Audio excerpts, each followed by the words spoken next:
Nung una, inisip ko na baka katas lang iyon ng hinog na tambis na nakain niya kaninang hapon. Nakahiga ang asawa kong si Elisa, mahimbing na natutulog, habang may tumutulong mapula at malapot na likido sa kanyang siwang na mga labi. Bumabakat ito at kumukulay sa malinis naming puting punda. Pero nang dahan-dahan kong punasan ito, gamit ang aking hinlalaki, nanlamig ang buong katawan ko. Mainit ito, malansa. Hindi ito katas ng prutas, dugo ito. At nang sundan ko ng nanginginig kong mga mata kung saan ito nanggagaling sa itaas. Nakita ko sa dilim ang isang mahaba, maitim, at parang buhok na dila. Nakabitin ito mula sa maliit na siwang ng aming bintana. Dahan-dahang gumagapang pababa. Papasok sa mismong bibig ng natutulog kong asawa. May mga regalong inaabot ng nakangiti, pero may kapalit na buhay. May mga kapitbahay na nagmamalasakit sa umaga, pero naglalaway sa inyo pagsapit ng gabi. Ako si Kuya Boy, at ito muli ang Aswang Confessions. Ilock ang mga pinto, isara ang mga kurtina, at kung may kasama kayong buntis sa bahay, huwag nyo siyang iiwang mag-isa sa madilim na kwarto.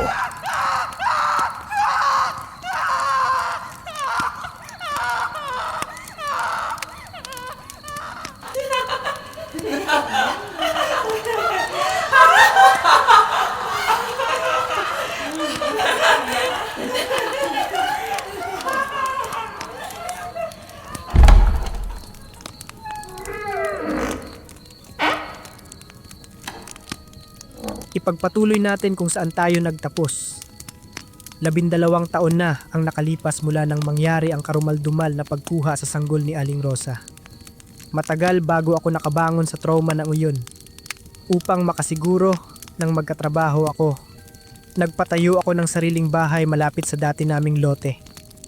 Sementado ang buong bahay, makakapal ang mga pintong kahoy, at higit sa lahat, pinasadya ko ang makakapal na bakal na rehas sa lahat ng bintana. Sabi ko sa sarili ko, kahit anong halimaw ang gumala sa labas, hinding-hindi sila makakapasok dito. 7 buwan nang nagdadalang tao ang asawa kong si Elisa. Dahil maselan ang pagbubuntis niya, madalas lang siyang nasa bahay, nagpapahinga. Dito pumasok sa eksena si Lola Carmen. Si Lola Carmen, ang bago naming kapitbahay. Isa siyang byuda na lumipat sa katabing lote namin noong nakaraang taon. Sa unang tingin, napakabait niyang matanda. Mahina na siyang maglakad, laging nakangiti, at laging may suot na panyong nakapulupot sa leeg niya.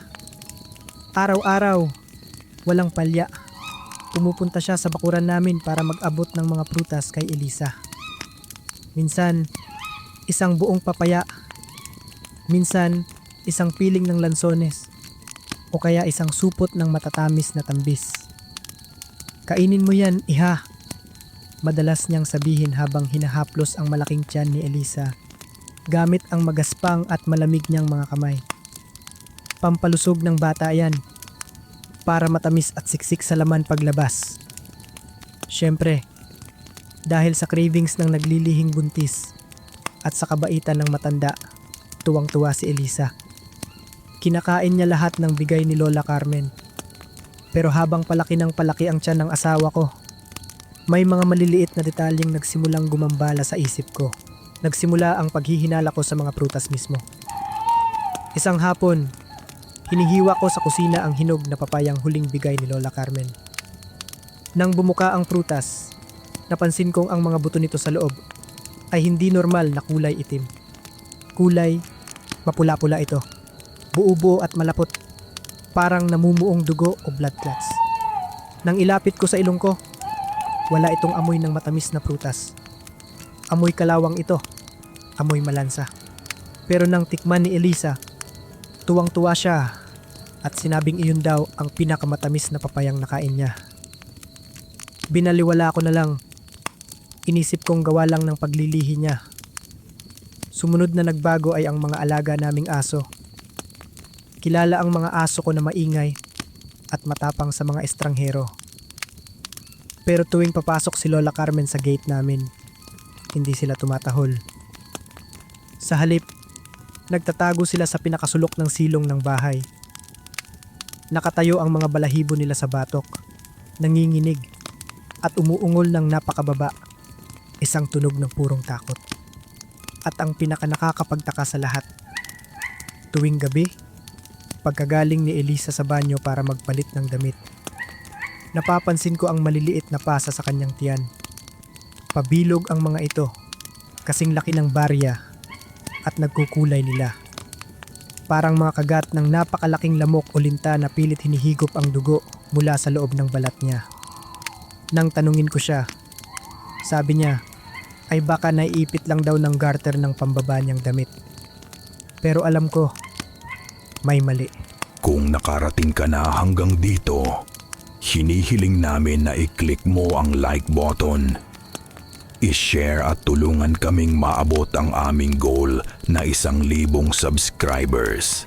Napakalaking bagay ng inyong suporta sa amin at lubos kaming nagpapasalamat sa inyo.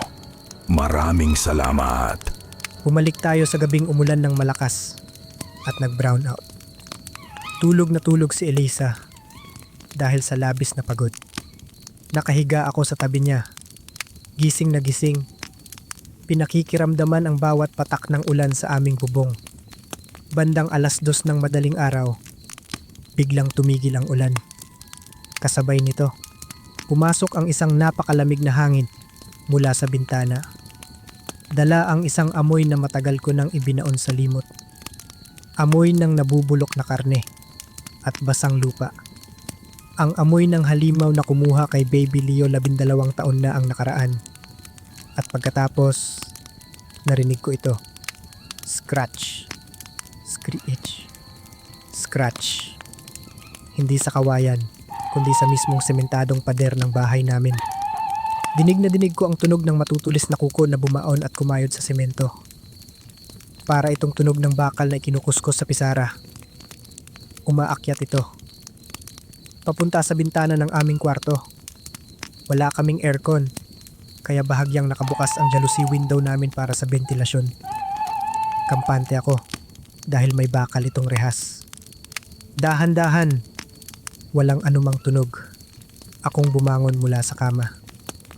Inabot ko ang itak na inihanda ko noon pa man sa ilalim ng kama. Isang itak na hindi ko ginagamit sa pang-araw-araw. Pinahiran ko ang talim nito ng dinikdik na bawang at asin. At sa pulupulot nito ay may nakataling pinatuyong buntot pagi. Huminga ako ng malalim. Pinipigilan ang panginginig ng mga tuhod ko. Gumapang ako palapit sa bintana. Itinatago ang sarili ko sa dilim ng aparador. Mula sa labas, sa kabila ng bakal na rehas, nakita ko ang isang pares ng mata. Nanlilisik. Kulay dilaw na parang pusporo sa dilim. Nakadikit ang mukha nito sa rehas. Nang tamaan ng kaunting liwanag ng buwan, nakilala ko siya. Si Lola Carmen. Pero wala na ang maamo niyang mukha. Ang balat niya ay kulubot na kulubot at kulay abo. Ang panga niya, Diyos ko, ang panga niya ay nakababa ng sobra-sobra. Parang ahas na lulunok ng malaking biktima. Halos umabot na sa dibdib niya. Ang ibabang panga niya, naglalaway ng maitim at malapot na likido. Hindi niya kailangang sirain ang bakal na rehas. Hindi niya kailangang pumasok dahil mula sa maluwang niyang bibig, dahan-dahang gumapang palabas ang isang mahaba, maitim at parang buhok na dila. Isang tiktik. Pumasok ang manipis na dila sa siwang ng halusi. Gumapang sa hangin na parang buhay na ahas at dahan-dahang bumaba patungo sa tiyan ni Elisa kung saan naroon ang anak namin. Pero bago pa ito bumaon sa pusod ng asawa ko, napansin kong tumulo ang katas mula sa dulo ng dila ng aswang papunta sa labi ni Elisa. Pinapakain pala muna niya ng sarili niyang laway ang biktima. Isang uri ng pampatulog para masigurong hindi ito magigising. Kahit anong sakit ang maramdaman nito habang hinihigop ang bata. Sa sinapupunan, hindi na ako nag-isip. Umapaw ang galit at takot sa dibdib ko. Sa isang mabilis na pag-igkas, tumayo ako. Hinawakan ng 2 kamay ang itak at tiningala ang nakalawit na dila. Tinaga ko ng buong lakas ang dila ng aswang. Ramdam ko ang tigas nito. Parang pumutol ako ng makapal na kable ng kuryente. Naputol ang mahabang dulo nito at nahulog sa kumot namin. Nagkikisay ito. Pumipilipit na parang uod na binuhusan ng asin. Isang nakakabinging tili ang pinakawalan ni Lola Carmen mula sa labas. Hindi ito sigaw ng tao. Isa itong impit, basag, at garalgal na iyak ng isang hayop na nasugatan ng malala. Napabalikwas ng bangon si Elisa. Sumisigaw at nag-iiyak sa takot nang makita ang sarili niyang naliligo sa dugo. Ang kumikislot na itim na dila sa kama. At ang hawak kong itak. Narinig ko ang malakas na kalabog. Nahulog si Lola Carmen mula sa bintana, papunta sa simentadong sahig sa labas. Sumunod ay ang mabilis at mabibigat na yabag palayo. Pabalik sa bahay niya, kasabay ng sunod-sunod na pag-alulong ng mga aso sa buong barangay. Nang sumikat ang araw, hindi na ako nag-aksaya ng oras. Kinausap ko agad ang kapitan ng barangay at ilang mga matatapang na tanod. Pinuntahan namin ang bahay ni Lola Carmen. Wala ang maamo niyang mukha. Naabutan namin siyang nakahiga sa sahig, namimilipit sa sakit. Ang buong ibabang bahagi ng mukha niya ay nakabalot sa isang makapal at dugwaang tuwalya. Nagsasalita siya ng paungol at hindi maintindihan.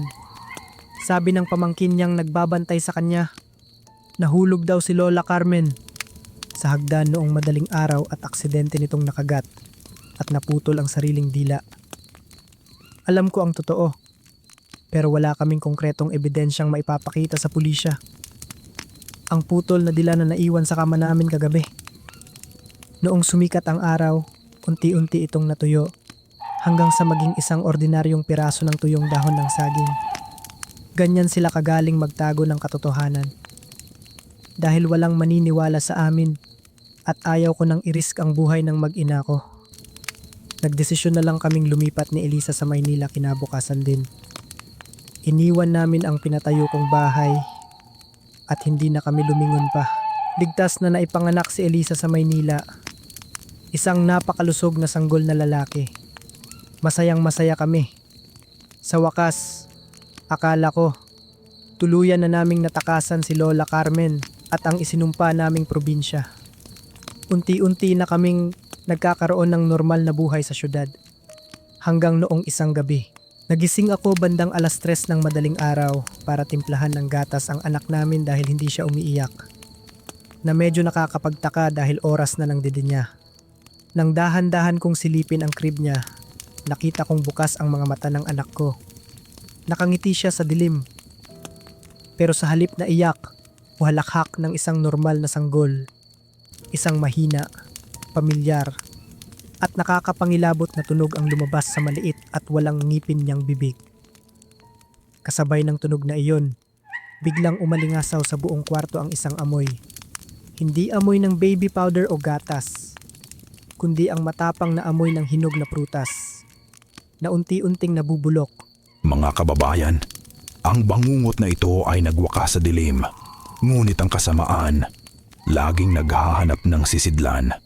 Ako po si Kuya Boy at ito ang Aswang Confessions.